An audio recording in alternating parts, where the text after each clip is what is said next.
Kia ora. This video is all about Indigenous forest garden systems. So Indigenous gardens can best be described as agroforestry systems, which is basically a mix of forestry and agriculture, and they are very efficient, very productive, biodiverse systems requiring a lot less work than regular garden or farming systems. Indigenous cultures didn't just hunt and forage in forest environments. Many of them actually managed and farmed them using a number of traditional practices like shifting cultivation, controlled fires or cultural burning, and the other one was forest gardening, which is what I want to focus on in this video. So forest gardens were usually cultivated through deliberate propagation and dispersal of the more desirable plants or seeds, and by interplanting them within existing or within cleared or regenerating patches of forest to create kind of like forest groves.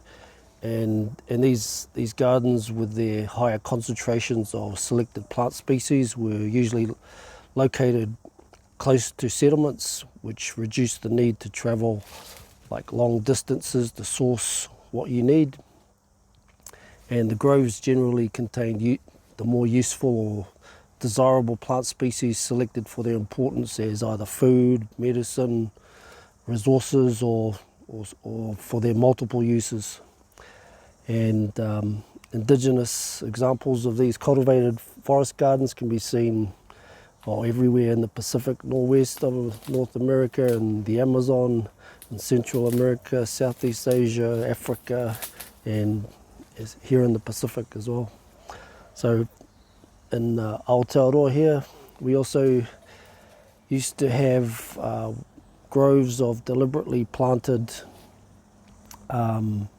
gardens with things like karaka, which we used for nuts, hino and ti kōuka, which were used for creating kind of like bread cakes.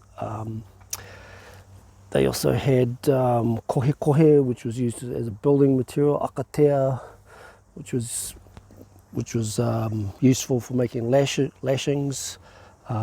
Ti toki were also planted there for their oil. The ote, which is like a tapa, kind of a cloth, and the kōhuhu, the tarata, the hikitara, and were grown just for their scents to make, not so much for food, but for their scents, as well as a whole heap of medicinal crops and trees and bushes. And so having high concentrations of selected plant species makes them not only beneficial to people, but they also attract other wildlife, which in turn contributes to the fertility of an area while also making it easier for like hunting and trapping and gathering. So this practice was applied not only to forest habitats, but also wetland areas. And just to give you another local example, our repo or wetland areas here had groves of plants which were very important to Māori culture, such as the harakeke, the ti kōuka, the toitoe, the raupo, the manuka, the puha, and mingi, among others, as well as being places source for freshwater foods, fish like ko kopu, and our eels, our koda, our crayfish, and our repo were also traditionally interplanted with fields of kind of more water-hungry crops, like the hue, like the tipore, and especially the taro, which is also grown all over the Pacific.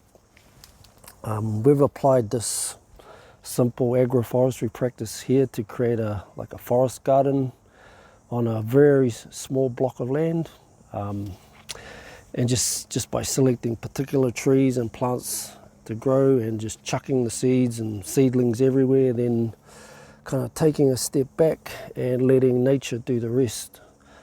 And in this garden here, you have multiple layers with different combinations of plant types, and everything on the, from the surface, everything looks a bit messy, but it looks after itself, and it creates its own kind of natural ecosystem that provides shelter, nutrients, pollination, pest control, and as well as habitat. Some of this also just came up by itself from kitchen scraps, from seeds and berries which were just tossed out here, or seeds that were dispersed by the birds. And when we see weeds or seedlings starting to sprout out of gardens, usually the first instinct is to try and pull them out and to prevent overcrowding. But unless it's a particularly invasive plant, we can usually just leave it, because that's what nature does. It creates weeds, it creates density and diversity for a reason. So why fight it? And now that we have access to crops from all over the world, we can create even greater diversity. And so apart from the traditional Polynesian crops here, I have a number of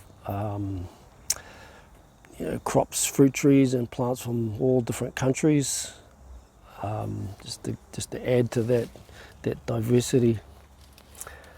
At the soil level, we have different kind of edible fungi and root crops like the kumara, the sweet potato, the tawa, kind of like a native potato, daikon, gobo, which is I'm not sure what that is. I think it's like another kind of a Japanese root crop, as well as yams, taro, yakon.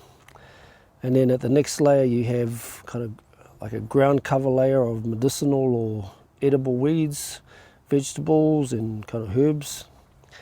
And then at a shrub layer, we've got herbs, small fruit trees like bananas, papaya, guava, which don't mind a bit of shelter from a top layer canopy of larger fruit or nut trees like avocado, as well as macadamia, sapote, chirimoya, citrus, and other natives. And climbing up through all of the different layers are the vine crops, like your berries, your grapes, things like goya, tomato, cucumber, kamo, chayote, hue, which is like the bottle gourd, as well as these edible crops. I also have a whole heap of natives planted interspersed amongst it, for pollination, and leguminous kind of plants which are interplanted amongst them. And then surrounding the whole garden, I've got like a shelter belt of kind of sugarcane, inga bean, and mostly natives, medicinal natives, and traditional flowering plants like manuka, napuka, koromiko, puawananga, and ngutukaka, which are kind of our traditional flowering plants, which are also useful for different reasons, as well as attracting pollinators. There are also other kind of fast-growing support trees which you can just hack down and use for wood, or for biomass, mulch, or for just for general use. And amongst all this, I've got chickens which just free range, adding their own fertilizer, feeding on the bugs, and of course giving us eggs and stuff. So you don't really need to overthink your garden design plan too much, and the idea is not to adopt like a kind of a dominant know-it-all human role, and rather sort of take a backseat role and let nature determine what the design is. And this is essentially where Indigenous systems differ from the so-called advanced industrial agricultural systems, which assume they can kind of tame the wild and control it and manicure it. It does help to know what kind of growing conditions the plants prefer, but even if you don't, just scattering them everywhere, just like the birds, is not a bad thing. The plants will soon tell you where they're happy, and not everything I put in here germinates or grows, but that's all good, because the ones that do grow, they usually thrive. And they thrive on neglect, which is exactly what you want. If you get one plant that is particularly vigorous, or it's starting to dominate, you can just hack it down or hack it back and just use it as mulch. The other thing is not to completely wipe out all the native species, because they're usually the most beneficial and medicinal ones. You also get the indigenous microbes like the fungi, the bacteria, the nematodes, and all of that, sort of enhancing the soil level. The quality and health of the fruit that I get from plants grown amongst the natives is just so much better than the ones that are just growing out in the open. They might grow a little slower, the fruit might mature, ripen a little bit slower, but the taste is just way better, and they're just a lot healthier. So the key is just to have like a wide variety of plants and seedlings, not only edible ones, but medicinal, pollinators, leguminous, which provide mulch and biomass and that sort of thing. So if you want a garden that's very productive, has a variety of crops, it requires very minimum maintenance, like basically no irrigation and that sort of stuff, then you need to go for this kind of indigenous agroforestry system. And if you're planting things at the start, of course you kind of time it just before the rain, or just before you're going to get maybe a few days of rain is usually ideal. And you don't need to spend like heaps of money completing one of those complicated permaculture design courses, or any of those other things, because it's not rocket science. It's just sort of copying what the birds do and copying what nature does, and just chucking your seeds around your garden, and that's pretty much it. So kia ora, Māori ora.